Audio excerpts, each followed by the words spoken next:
Well, welcome to the very first episode of Free Founders, where we share actionable lessons from the world's best solopreneurs and small business owners. This is for aspiring entrepreneurs who want proven strategies to go from zero to first sale and onwards to scale. My guest today is Antonia Landi. Antonia has almost doubled her salary within 12 months and doubled it again through building her own personal brand. Spoken at product conferences around the world. She's one of the leading names in product operations and is now a full-time coach and consultant in that area. Antonia has not followed a conventional career path, and thank God she didn't. She's going to share some really unique advice and real-world insights to fast-track your path to starting your own business. Expect to learn 1, how to build a personal brand from scratch, 2, how to use conferences to build networking credibility, and 3, why owning a new category of product or industry can help you build your own business really quickly. Here's what I love about Antonia. Antonia did my first ever Prod MBA bootcamp back in 2020 as a frustrated product owner. And I've really just seen her star rise over the last 5 years, breaking convention every step of the way. She's all over LinkedIn. She's at every conference you can think of. And it's been fascinating to see how she's gone into this new area, gone all in on it, product operation, and just dominated the category as a coach and consultant. I learned a lot. You will learn a lot about how to become a successful solopreneur. And I just really enjoyed this episode. So hope you do too. Let's jump in.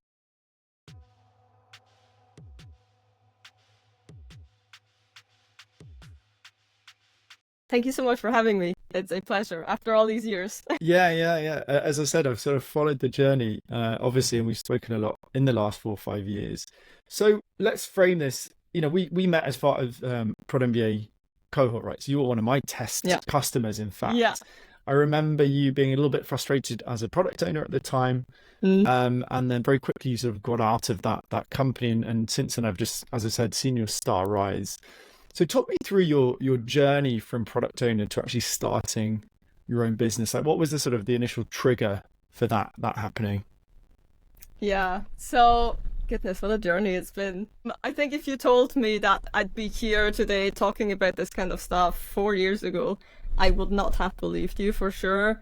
I joined the Prod MBA because I felt like it was the only way I would get to experience being a quote-unquote proper product manager, right? I was a product owner, like you say, I was quite frustrated with that. I hated the title. I hated that I didn't get to do all the fancy things that were promised to me, like have an impact, speak to users, all of these things that we think of when we think of product management. At that time, it felt like the one way I'd be able to level up in those departments would be to go outside of my company. Luckily, later on, I ended up joining companies where I could do that as part of my job. And eventually, I stumbled across product operations. And this is something that I never knew was a thing. It was a job that was recommended to me on LinkedIn. Right? Like even back then, I was already on LinkedIn far too often. It was a job that was recommended to me. It said like senior product manager in product operations. I was like, what the hell is this? So I read it and I realized that it's all of the things that I love doing as part of my job. And I applied to it, even though I had probably like 2 out of the 10 credentials they were asking for. They were asking for a completely different person, actually, completely different profile. They were looking for a product leader who had been in the business for decades, super senior person. I had like a few years under my belt. I was super scrappy. I'd never worked in a organization that large, but I got the job. They hired me off the back of what I think is actually my personality and is my ability to communicate with many different people. And that was really the start into my product ops career. And then I joined another company, as you mentioned, nearly doubling my salary in the process. And that was the job that I always thought I wanted. It was a leadership position. I could finally get into these spaces I was never allowed to get into. I could finally have a seat at the table, a voice, and I hated it. I think it was one of the worst experiences I had. Up until that point, I was always playing with the idea of doing something for myself, but I never felt like I could or would want to be a founder of a startup. That didn't necessarily appeal to me. But also looking at my CV, I mean, I was a serial job hopper.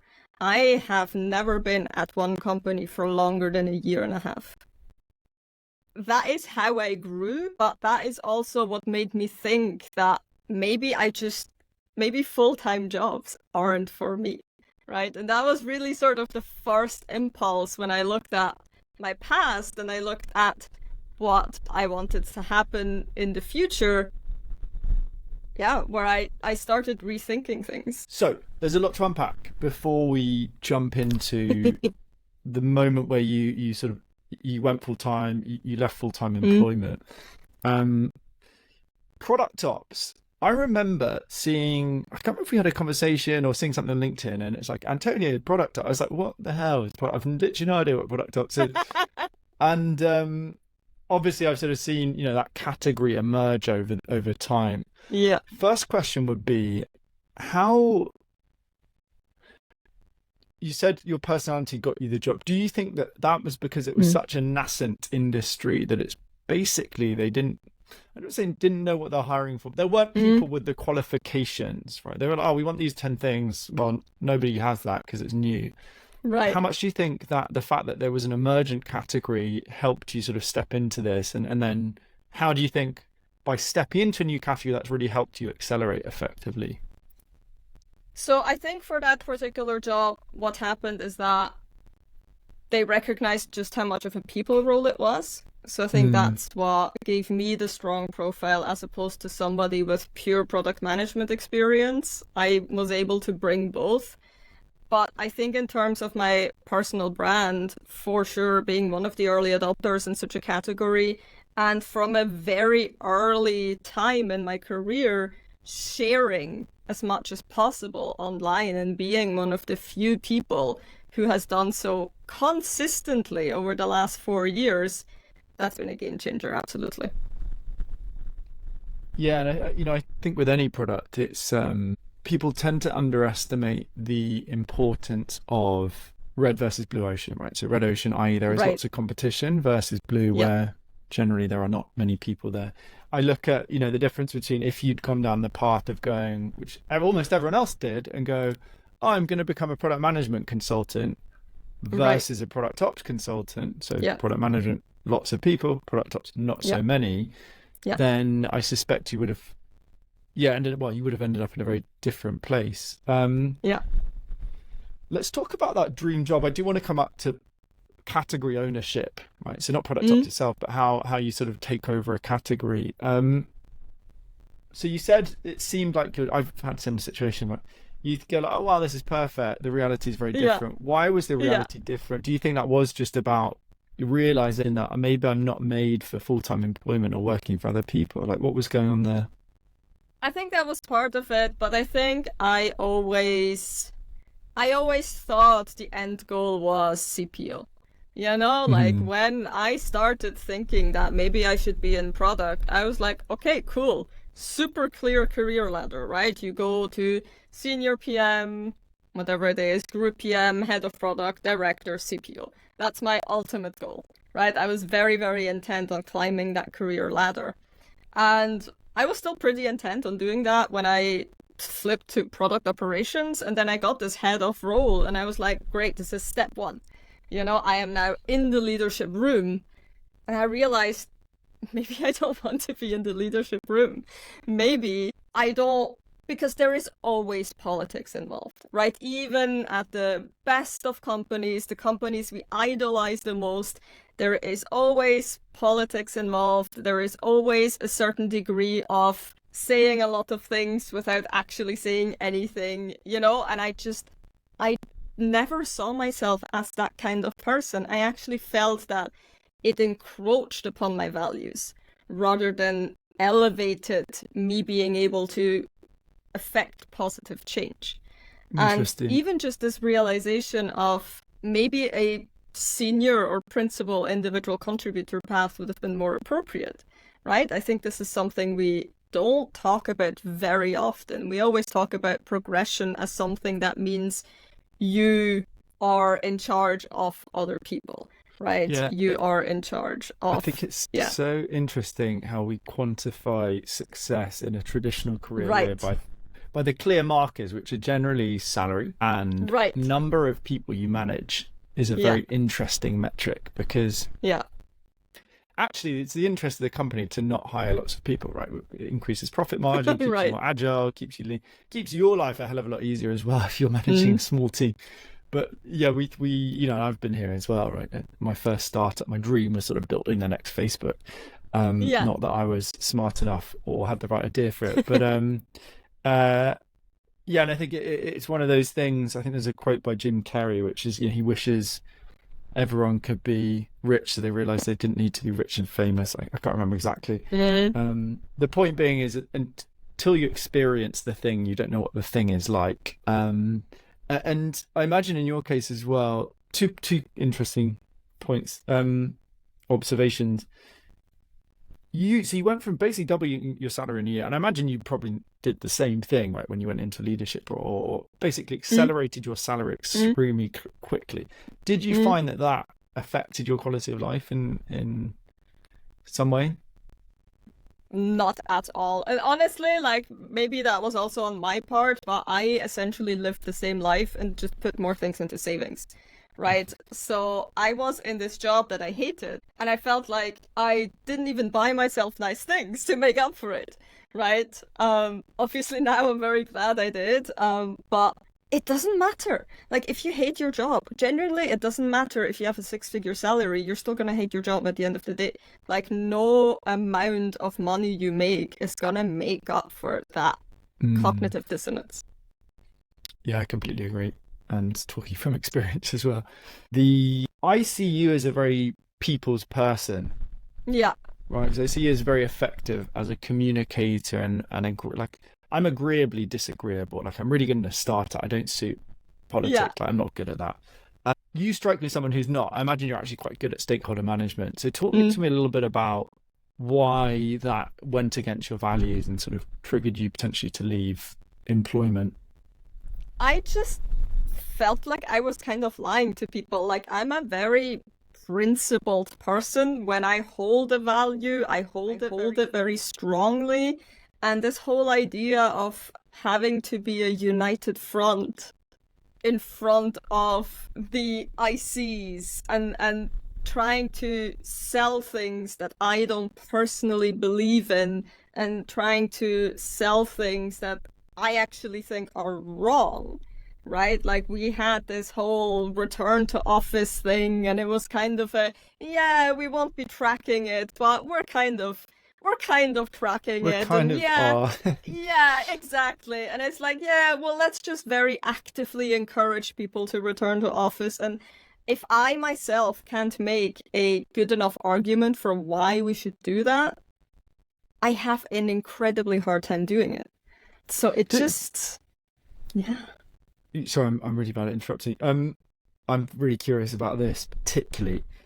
I've noticed with entrepreneurs, in most cases, there is some background which leads us towards this path. So I think in my case, it's selling sweets in the school playground when I was 10 years old.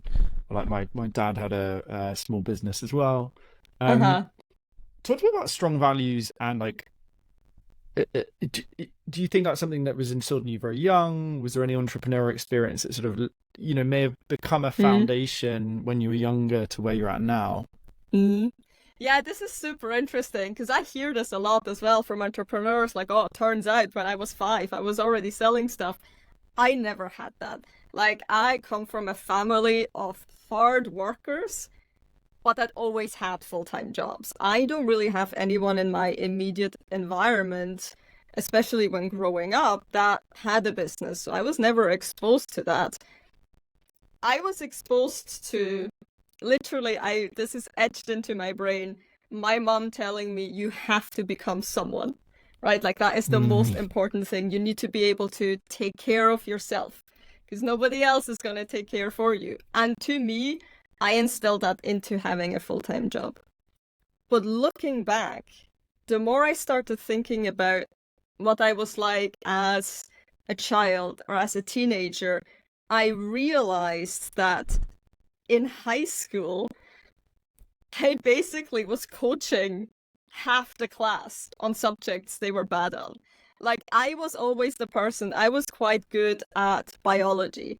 And at that level, it had become quite complex. Some people just did not get it.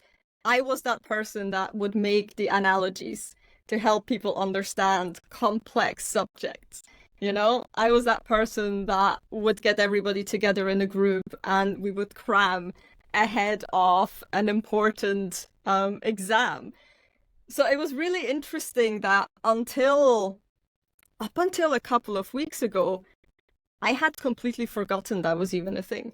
I completely forgot that that was something that I had done.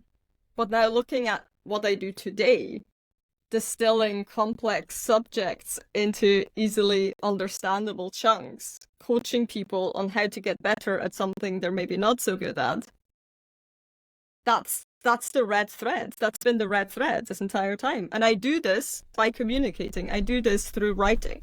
I do this through interfacing with people.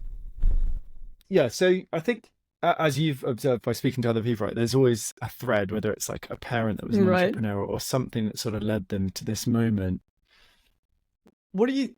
Tell me a little bit then about the moment you said, okay, so you're in the dream job that turns out to not be the dream job. Let's now talk about how you started your business. So was there a moment of realization? Like what was that what triggered that shift? Yeah.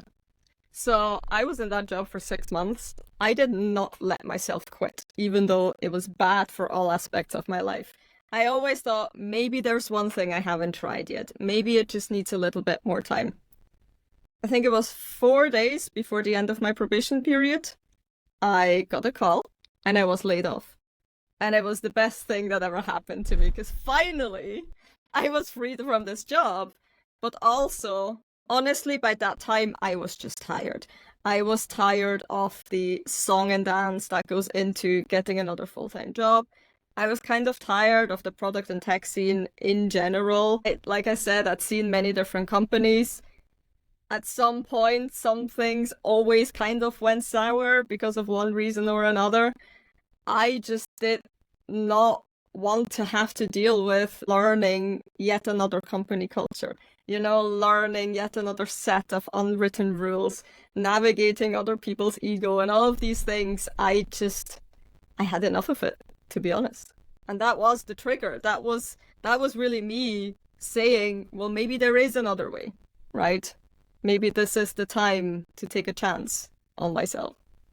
Yeah, I mean, I had almost the same situation actually about 8 years ago, got fired. And then what's interesting is, you know, a lot of cases with firing, it's I don't know about your experience, but again, it's a relief. And suddenly you go, oh, great, I've finally been given a kick to go and do the thing I know I should have been doing. Because, you know, if you're doing a bad job, it's usually because you just don't care. You switched off your brain. Yeah. Talk to me about the details on that. So you got laid off. What was did you get like severance for a certain amount of months? Did that give you a bit of a financial cushion, relief for a few months after that? Yeah, I got a little bit of severance, but I think for that amount of time, I was still very much flip-flopping on the idea of really trying solopreneurship. Obviously, because I'm in Germany, I got a year of unemployment benefits. You know, and that kind of calmed down that inner voice of, if all else fails, if every single thing I do fails, I can still pay my bills, right? So that was like, okay, I have this. But it was still a tough decision to make. I think that's also because...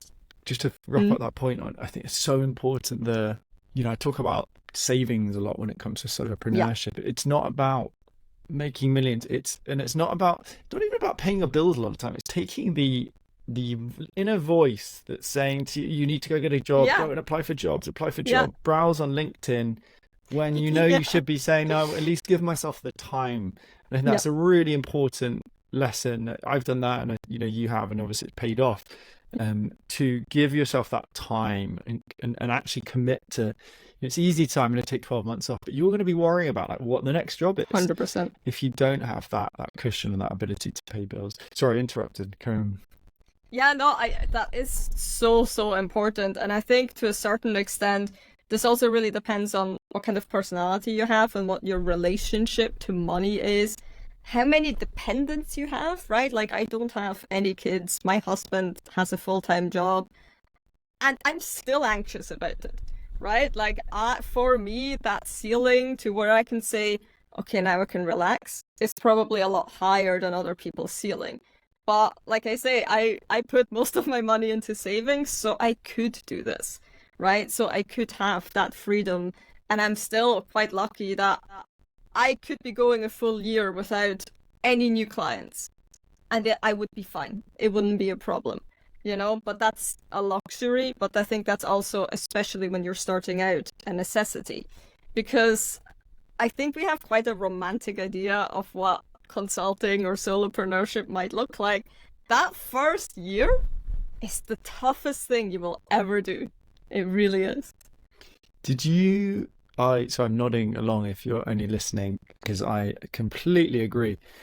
Do you find that part of that, obviously there's a financial element, but there's sort of an expectation in yourself, expectation from friends, from, you've had parents who've been in traditional jobs. So what was that in a narrative like? Talk to me about the sort of the fears, whether irrational or not, that you were struggling with at the time.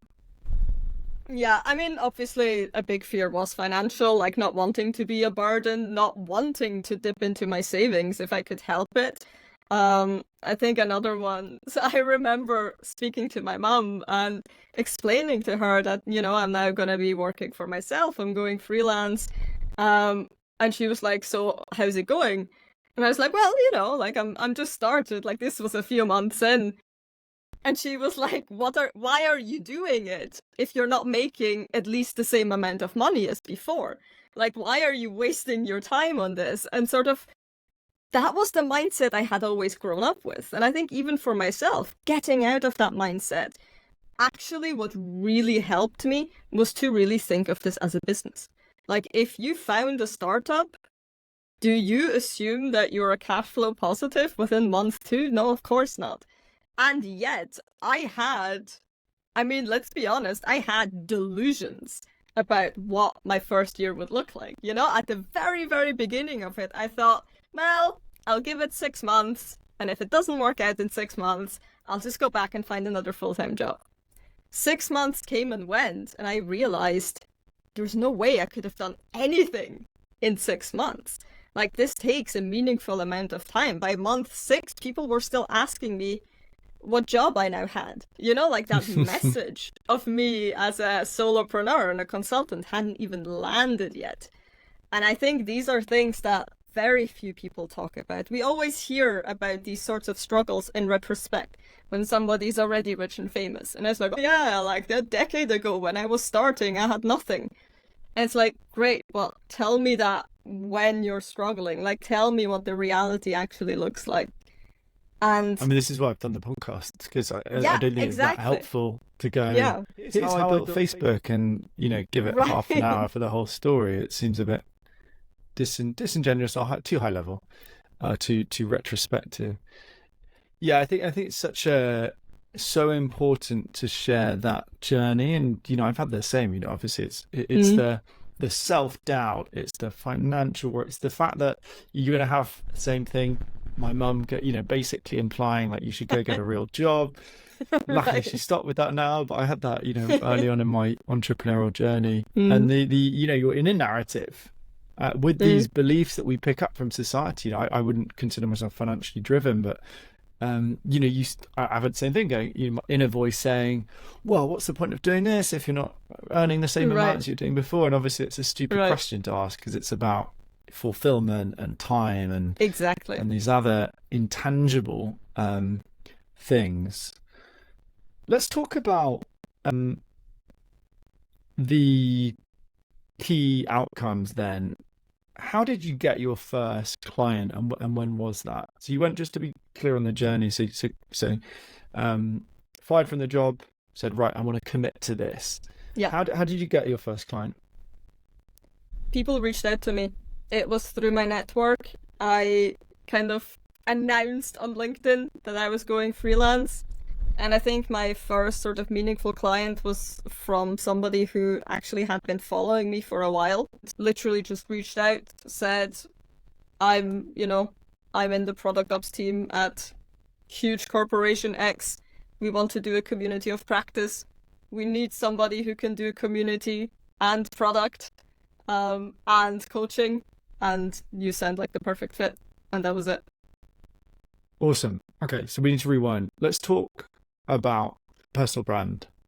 Yeah. So when did, from starting, I imagine you had a few days after getting fired to sort of resync. Reset. Reset. Yeah, reset's the word I was looking for. How long was it until you got that first client? So super specific. I got fired 27th of December, I think. Mm-hmm. 20-ish February of the following year, Okay. I announced on LinkedIn that I was freelancing. Mm-hmm. And this first client I started working with in April-ish. Okay. There so was a 3-4 long months. lead time. Yeah, it was 3 to 4 months. There was a 4 long months. lead time with any corporation. Like, you have to go through 14 different cost centers to make sure that everything's approved and everything's fine and all the contracts are signed. But yeah, I think it was around 3 to 4 months. Okay, awesome. Let's talk about personal brand, because I know you. Yes. I think with any business, I think you phrased it really well. Like, treat yourself as a startup. You know, say if you're a consultant, you have to productize yourself, right? You don't just go like, hey, I'm Henry, I'm a nice guy, please hire me. You have to Yeah. promise some value to a specific audience. Yeah. So let's talk about building personal brand. Like, when did you, and obviously you got your first client, and we'll come back to talking about sort of how you scaled that, different techniques. I want to hear as well about conferences as a tool of acquisition. How do you start your personal brand? What are the sort of key steps involved, tips, tactics that you would give to somebody saying, I freaking hate my job right now, I want to do something else, I want to work for myself, and they want to follow your kind of path? Yeah.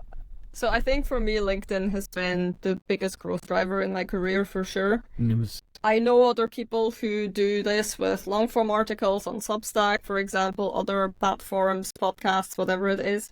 I think find a medium that works for you, but the most important thing really is consistency, right? And that's, to a certain extent, nothing else really matters. But as long as you show up on people's feeds every few days, that's what you need. Again, I was very lucky in that I found product ops. I absolutely fell in love with it. I started sharing. But I think something that people forget is that by that time, I was already in the habit of sharing on LinkedIn. Like, my sort of start into really using LinkedIn more deliberately was, at first, I was literally just resharing articles I found interesting. And then that morphed into me saying why I found the articles interesting. And over time, I started sharing more from my personal experience and less from the experience of others or what I've been reading or what I was listening to. And it started resonating with people. But literally, I don't think any of this would have happened if I hadn't been consistent. I think the only time I don't post on LinkedIn is when I'm on holiday. So just doing that. But personal brand is also personal. Right? And I think that's what, like, somebody recently told me, like, you always say the things that everybody's thinking, but nobody's saying out loud. You know, and like, that's exactly what I'm aiming for. I think a lot of the time I've been writing for my younger self, right? Because I was that person that had these lofty aspirations and goals going into product management, and they very quickly got crushed by the reality of what the job actually entails. And if we can be more honest about that, and it's the same thing with solopreneurship, right? If we can be more honest about that so that people can make better informed decisions, or at least so that people understand I'm not alone in this, right? It's not me that's the problem here.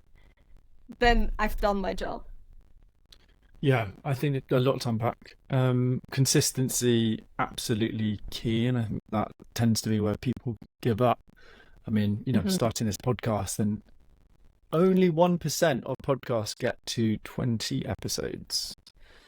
Wow. 1%. So if you just stick with it, Chris Williamson talks about this in Yeah. Modern Wisdom. You just stick with it. You're in the top 1% of anything after, just a couple of months. So I think that's really important. But yeah, we say, and I love that journey, because I think it would have been so easy for you to come into something like Product Ops and be like, okay, well, there's this new thing. It's sort of related to what I've been doing before with product management and ownership, but it's a new thing.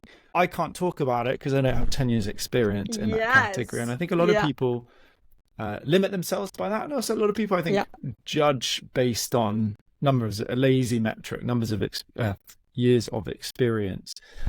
And I think I love your path because it shows that anyone can do it. Anyone can create content and start building a brand. 100%. Because you start by, as you say, post articles. Then you go, okay, as you develop a bit more experience, you add your own opinion to it. And then as you build more expertise, you come with original thoughts. I love as well, I was writing about this last week, being the saying the quiet part out loud, giving an uncomfortable opinion.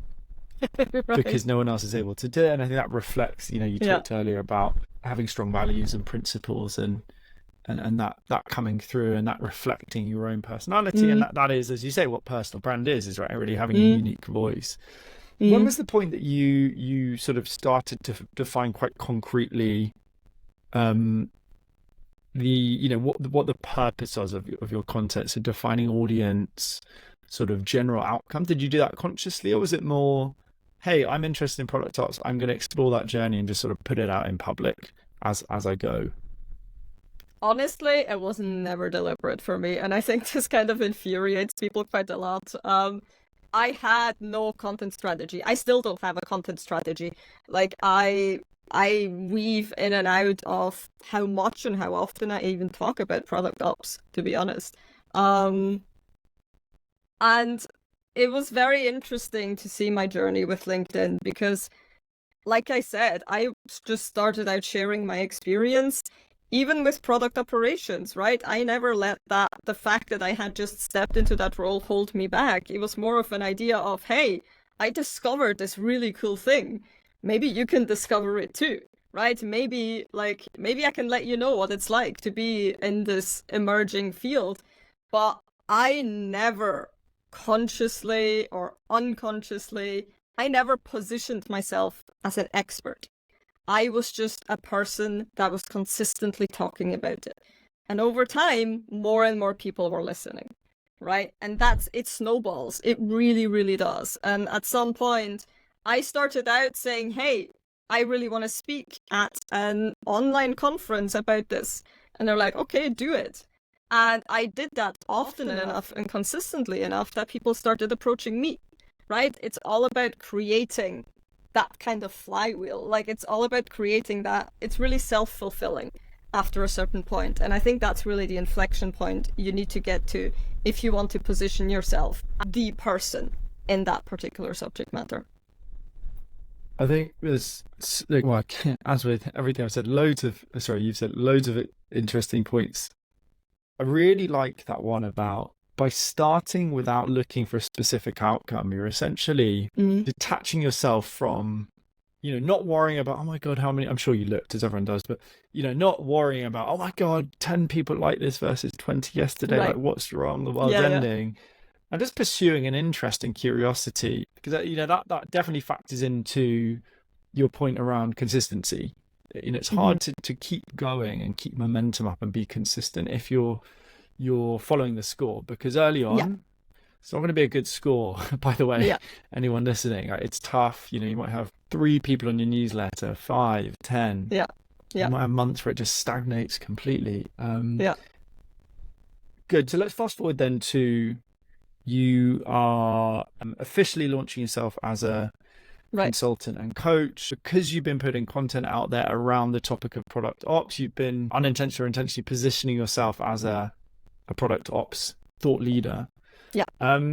How did you actually close that first sale? Talk to me about specifics. So someone reached out to you saying you're going to be a really good fit. Was that a sales call then? Like, how did that work exactly? So there were, I think, a couple of calls actually, and funnily enough, at that time I was still so unsure that I went back and asked, sorry, we are talking about a paid engagement, right? Because I will not be doing this like unpaid. Because even like, I guess even to me, like that idea of somebody is reaching out to me personally and saying like, I will pay you to do the things you enjoy doing. It hadn't landed even for me, right? So yeah, we had a couple of calls, and so we actually had a trial, funnily enough. So unpaid trial or paid trial? Unpaid trial. Okay. How long? So it was just like one community call. I think I delivered a little speech about, you know, what the purpose of community is. It was like 15-20 minutes maybe. Not a huge time investment on my side, but that was also honestly the first and only time I've ever done a trial. So maybe not quite indicative. I was going to ask, one of my questions was going to be, what would you do differently next time? But we'll come on to that in a second. Okay, so you did a trial, sort of a free mini workshop by the sounds of it. How did you then close the sale? Because I mean, this is, I work with a lot of clients starting new businesses, and two big fears. One is fear of getting started. Second is fear of rejection, right? So the moment where you actually ask someone your fragile little idea, you put it out there, will you pay me for it, is terrifying for people who've not worked in sales before, or customers, any public facing role. So talk to me about that. How did you pitch? So there were two components to this, right? The first component was, what are we actually agreeing to? How many months? How much time investment per month? And that was really centered around specific action. So it was like one sort of a long community call, weekly check-ins, like very, very much the specifics of what I was going to be doing for this company. And then the second big question was, how much am I charging for it? And that was, I think, that was the interesting thing. So I was honestly very lucky in that very early on, I got a couple of referrals to do workshops for institutions or places that had a very defined pricing structure, right? So it was like, I knew this early on last year that I will be giving a day-long workshop in November. And it was for a higher education institution, not quite sure if it's a university. And they're like, we pay our guest lecturers this much. Like that was just how much they paid.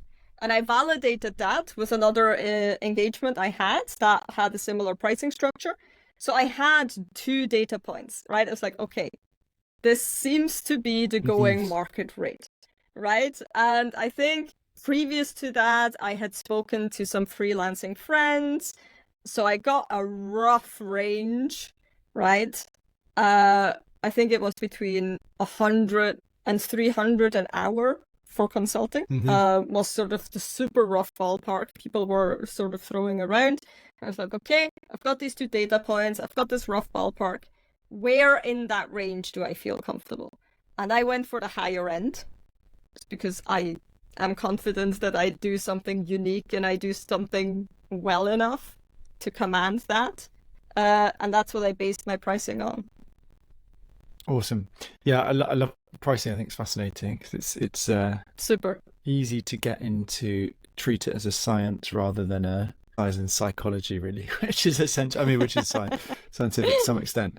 But I think it's good, obviously basing it on what you're seeing around you so that you get a rough sense of, I think pricing I tend to think about as categories, right? So people will pay X amount for a course versus a bootcamp. These are different concepts in people's mind, right? A course is like 10, maybe $100 a bootcamp, 1,000, 5,000. Yeah. And there's a danger with consulting to just go, oh, well, everyone else is charging $50 an hour, so I should do that, rather than actually going like, what is my value? Yeah. And obviously the more unique the value that you're promising, which is where I think the product ops comes in, you can charge more because it's a more unique offering for them. Plus then confidence and backing yourself, right? I think as you did, and saying, no, I offer a high quality service, that should be reflected in the price. Would you have done anything differently if you look back at your first few sales in terms of your process? We could talk maybe about how you approach that now with I probably would have charged more. I think I made the mistake. And even though, honestly, so I see some people, other freelancers, aghast at what I'm asking for. And there is a very clear hierarchy between really being just a mercenary, right? And just being a hired hand. And that has and that's honestly fairly low value work in terms of financials, but I think also in terms of your own growth. If that's what you want to do, if you just want to be a product manager that has no one single employer, but you just want to go in, do your 9 to 5 and get out again, then great, do that. That's not what I'm aiming for. That's different, right? From consulting, from coaching, from advisory. So I think a lot of people make the mistake of, it's the same thing with LinkedIn, right? Like, oh, I'm just starting out. Well, this person charges $50. Maybe I should charge 40, right? So that I get a foot in the door. And I think I did that very early on with my full-time career, where I came to Berlin. I knew nothing about tech wages. I just accepted the first thing that came across my desk because I was just happy to have a job. And that anchored me for so long, right? Until I finally broke out of that later on in my career.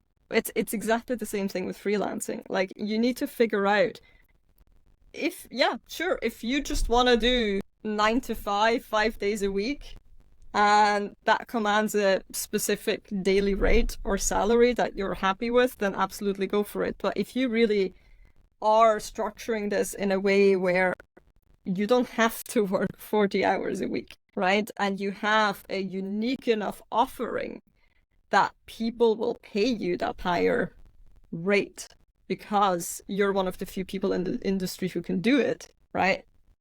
That's what you're going for. And that is completely different.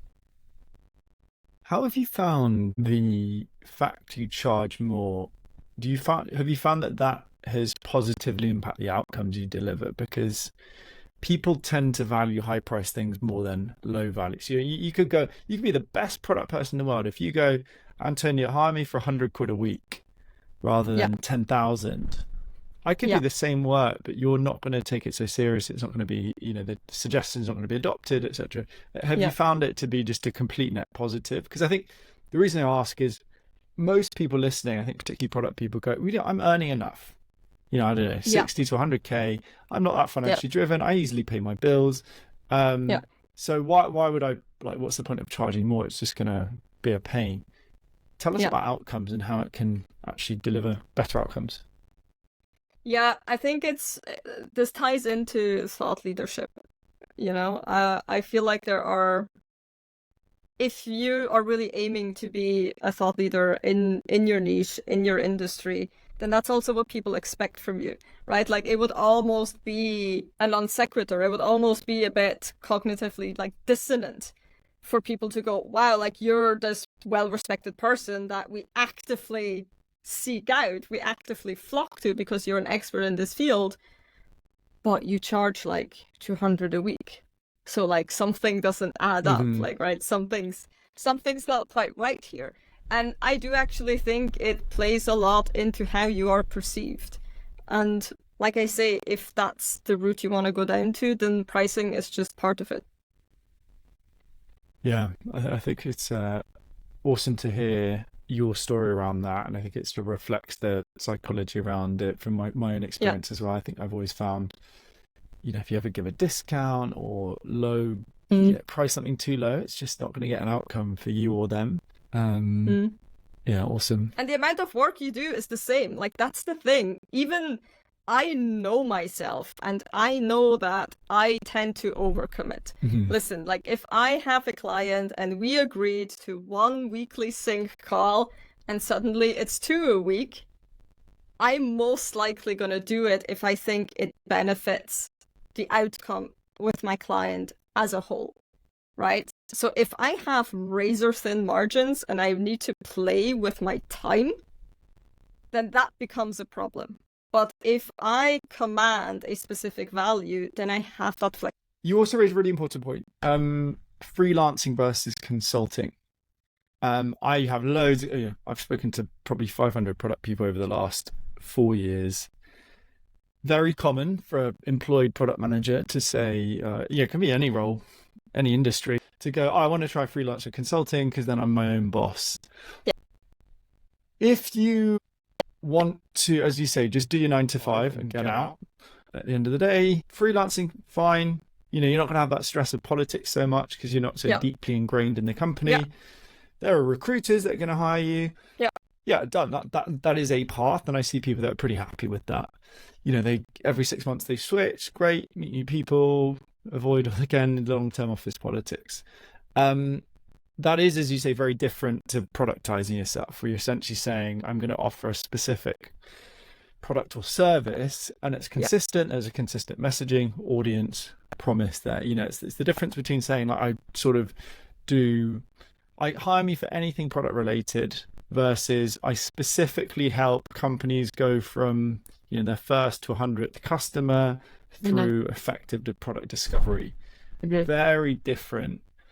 And I think people just need to be clear on that and what they're sort of getting themselves into depending on the different part. I think consultant harder to get started because you need to build up brand and following and network and be known for this specific thing. It's easier to go, I'm a product freelancer now, cool recruiters, get an offer from them. I want to go back to personal brand and how you sort of scaled from your first few customers. Was there anything you did differently, or was it really just the LinkedIn flywheel that really kept driving new customers? I imagine there was some retention as well from customers. I know conferences has been a thing that, again, I see you literally every week all over Europe at some event I've never heard of, but apparently, literally every product event under the sun. Tell me about that. How have you scaled acquisition since starting the business? What do you find effective? Any tips and tactics? Yeah, so I think a few things that are important to remember. Your existing network will eventually exhaust itself, right? At some point, like with the network that you start out with, there is a limited amount of clients you will get from that. You will get some clients from that, and that's great, especially in the beginning, but that will run out. So for me, I am incredibly content driven. I do a huge number of, like you say, conferences, podcasts. I'm in communities, like I contribute, but I also just go there to network. I am consistently on LinkedIn. I do all of these things because there are two things I'm aiming for, right? I need to be top of mind when people make a decision, but also because I am in such a niche emerging field, I actually need people to understand what I'm all about before we have that first call, right? That's my goal. I want them to have seen something. I want them to have read something. I want them to have maybe followed me on LinkedIn for a good number of months, for them to understand what value I bring or I can bring to their organization. And then I need to keep doing that so that I'm top of mind. Once they start going, hold on a minute, maybe product ops can help with this, right? That's ultimately my goal. It's incredibly hard. I will say that. It's a lofty goal and it requires a lot of consistent hard work and effort. But like I say, because you can take my specializing into product ops as a really great business step, you can also take it as I have shot myself in the foot, because few people know what I do, right? Like, I know what I do has value. I know how much value it actually has for organizations, but I'm not the one with the checkbook. I need the people with the checkbook realizing that what I do has value. Yeah, excellent advice. I think one big mistake I made with Prod MBA, which is still running in the background, but sort of flatlined growth the last year. I think a big part of that was not going beyond just doing LinkedIn posts. So not, getting in front of new people. So it's still, being a voice for the existing audience, but not having posts that were exploding in virality and getting lots of new followers. Yeah.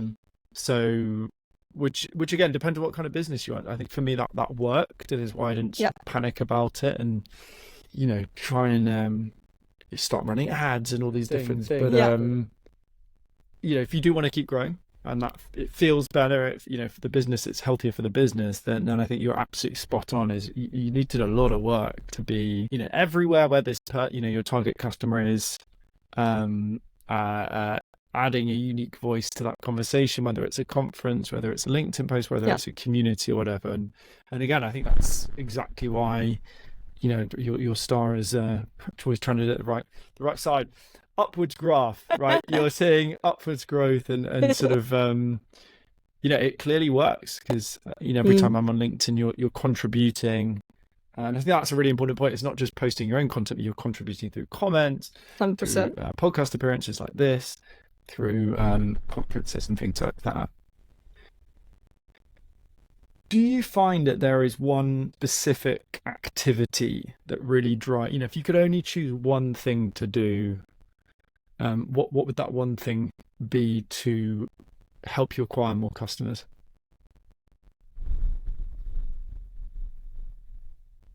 Excellent question. I do a lot of different things. If I could only choose one thing, I think it would still be LinkedIn. Honestly. Specifically posting I think on specifically LinkedIn. Posting. Yeah, exactly. How come? Because I think it's the best value for the time investment. I think I love conferences. I love conferencing. I love going on stage and sharing actionable insights. But by nature, you kind of have a limited audience, right? Like, if and when the video gets released, you get a little bit more exposure through that, but it's fairly self-contained. I think by posting on LinkedIn, you can really make very clear what your area of expertise is. And you can do that. Like, it's that top of mind thing, right? If you speak at a conference twice a year, but you don't do anything else throughout the rest of the year, it fizzles out by nature. I was actually between LinkedIn and face-to-face interactions.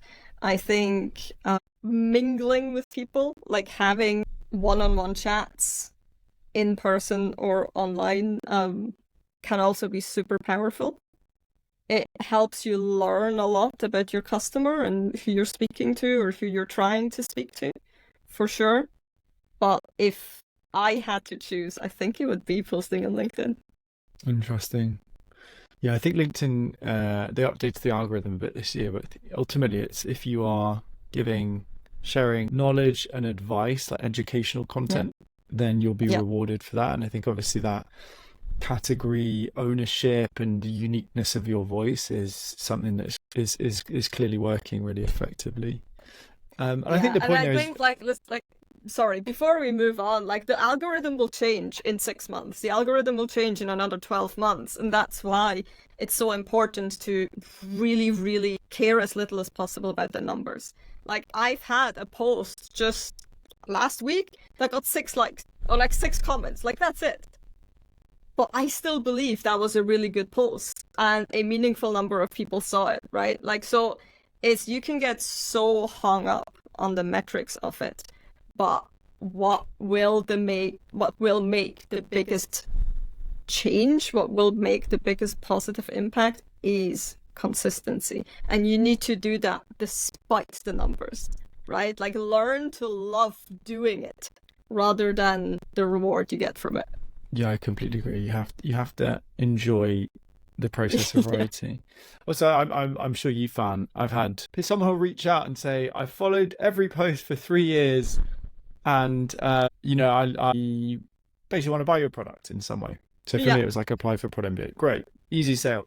I've never seen them before. They've never liked a post. They never Yes. commented on a thing. You're like, what the hell? Like, come on, give me some love at least today. Yes. But so that, I always have that in mind, and also a lot of the time, like what you're posting about, particularly me now, because I'm basically telling people to leave their 9 to 5 and start their own business. It's sort of like unlikable content. I mean, if you can't like certain things that are controversial when your boss is on LinkedIn, I think. Right.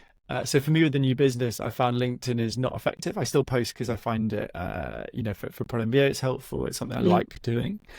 But, part of my long-term strategy is sort of podcasts and YouTube, because it's where the audience hangs out, right? Aspiring entrepreneurs. And I think that's the key point. You talked about that earlier. You have to experiment, try 5 things. For sure. See which one works for your audience and your offer. Right? Just because you're looking at a specific professional profile, like, product ops professional, doesn't necessarily mean that LinkedIn's always going to be the best platform.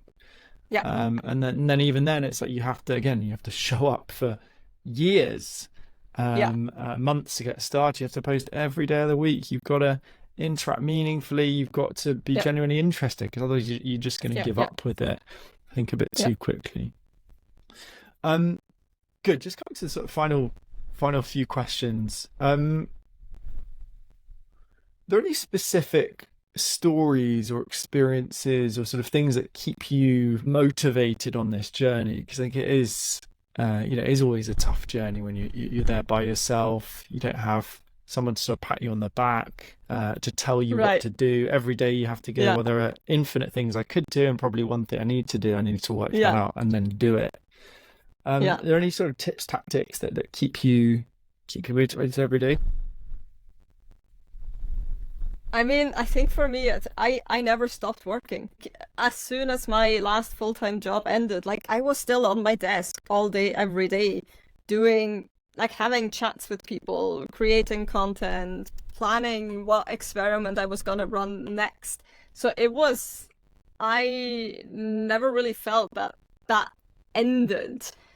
But I think something that's, Do you think that was maybe related to, you being someone with strong values and not being the kind of person, or not wanting to be the kind of person that sort of, waits for a pat on the back, or, gives yourself that sort of time out to relax and recover, sort of a mini sabbatical, and rather just saying, just get back to it and carry on, essentially? I'm not sure I would have found that fulfilling. Like, that's the thing. And I think you need a certain kind of personality, I think, to enjoy solopreneurship, because it's tough. Like, it's a grind, especially in the beginning. Like, until you get to that point where things start clicking, you have to get up every day and do the terrifying thing. You have to get up every day and do the difficult thing, and you have to actively choose to not let that fear stop you. But I think for me, it was really a case of, I was doing so many things on the side of my full-time job. I was involved in communities, I was already creating some content, I was active, and now I finally got to do things as my full-time job, right? So to me, I genuinely, even though it's terrifying, I genuinely get to do my dream job every single day.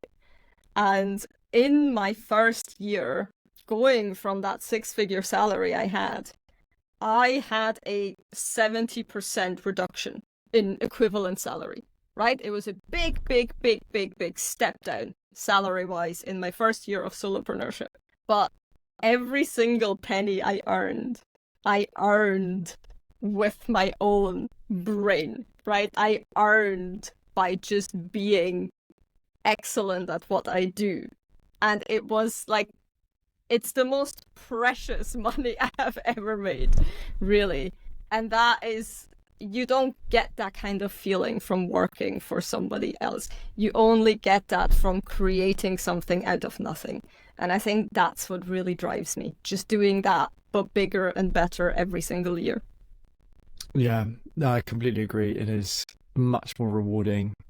And I think I mean, it's something I still struggle with after, God, I've been 10 years in entrepreneurship, a couple of years of that employed or sort of freelancing. But, going,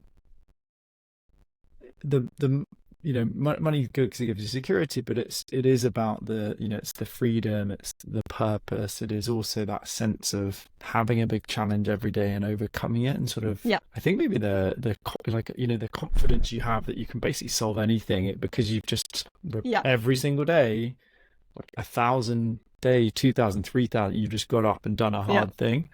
I think that sort of repetition is really important. You gave some really good advice there, but maybe good place to wrap up. What advice, what sort of one specific suggestion would you give to somebody looking to start out as a solopreneur, start out with a small business of some form? Forget the notion of work-life balance. It has to be a work-life harmony, because you no longer have that separation. Like when it is your own business, you will not stop thinking about it. Like there are moments where you are less neurotic about it. There are moments where you're more neurotic about it, but you need to look at your life holistically, and you need to understand what kind of life do you want for yourself, and where and how does work fit into that. But I think this functional separation of this is my working time and this is my private time, to me, that dissipates completely. So really, it's a life journey, right? It's not just a career journey to go do something for yourself. Yeah, I love that. And I think it reflects your own journey, right? Where it's discovering this interest in product ops, just exploring that for the sake of exploring it. And then that eventually ultimately leading to this, this business that you built for yourself, which I think is, as I said, has been fascinating to follow and just also super rewarding. I think thinking back, I remember you being in a role that you weren't that happy with, and sort of seeing you just go like, oh, she's moved to, oh, wow, she's doubled her salary. Wow, she's now in a leadership role. Oh, wow, she's now built this. Oh, now she's at this huge conference. So I think it's awesome to have seen, Anthony, your star rise. And I think it's going to continue to do so because of these, values you talked about, the work you're putting in, and sort of that showing up every day, which very few people are willing to do. So thank you so much for joining. I've learned a lot. I've got a load of notes here, some really nice sort of topics, phrases and lessons in there. So thank you so much. And I think just to wrap up, anywhere you want people to find you, presumably LinkedIn, any call to action you want to leave for the listeners? Sure, yeah, absolutely. Follow me on LinkedIn. I love having calls with anybody who asks. So if you feel like there was something valuable in here that you want to learn more of, don't hesitate to reach out. I'm not the kind of person to just sit in my little tower. So please do. You can find me at conferences, but I love hearing from people. So any challenge you're currently going through, let me know and let's see how we can tackle it. Awesome. Well, thanks so much, Antonia. And I will share Thank you so much. links with everyone afterwards.